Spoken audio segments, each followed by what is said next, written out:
Hey guys, welcome back to the channel Adarsh Vichar. आइए सुनते हैं आज एक छोटी सी मोटिवेशनल स्टोरी जिसका नाम है आखिरी प्रयास। एक समय की बात है, एक राज्य में एक प्रतापी राजा राज करता था। एक दिन उसके दरबार में एक विदेशी आया। उसने राजा को एक सुंदर पत्थर उपहार में दिया।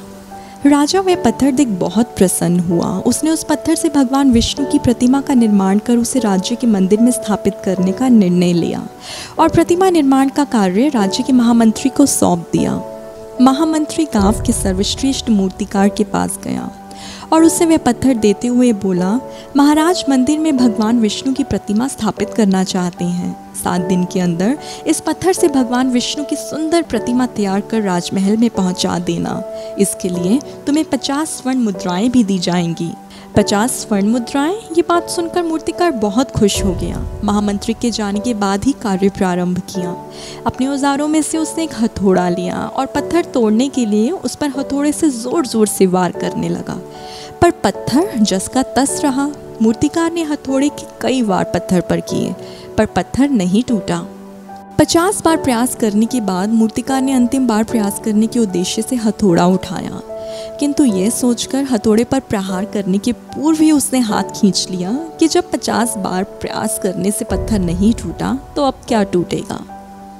वह पत्थर लेकर वापस महामंत्री के पास गया और उसे ये वापस कराया कि इस पत्थर को तोड़ना नामुमकिन है, इसलिए इससे भगवान विष्णु की प्रतिमा नहीं बन सकती।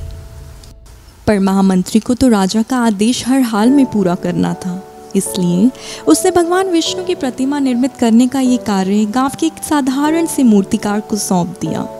पत्थर लेकर मूर्तिकार ने महामंत्री के सामने ही उस पर हथौड़े से प्रहार किया और वह पत्थर एक बार में ही टूट गया।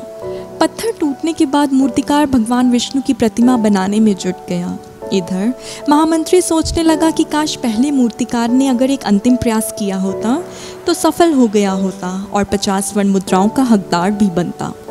यदि जीवन में सफलता प्राप्त करनी है तो बार बार असफल होने के बाद भी हमें प्रयास करते रहना चाहिए। क्या पता जिस प्रयास को करने के पहले हम हाथ खींच लें वही हमारा अंतिम प्रयास हो और उससे हमें कामयाबी प्राप्त हो जाए। हम भी अपने जीवन में ऐसी परिस्थितियों का सामना करते रहते हैं। कई बार किसी काम को करने के पहले ही हम सोच लेते हैं कि इस कार्य को करने का कोई फ़ायदा नहीं, क्योंकि हम इसे बहुत बार कर चुके हैं और हमारा आत्मविश्वास डगमगाने लगता है। आई होप गाइस आपको ये मोटिवेशनल स्टोरी अच्छी लगी होगी। Please subscribe my channel, hit the bell icon and please do share it with your friends and family members. Thank you very much and love you all. Bye bye.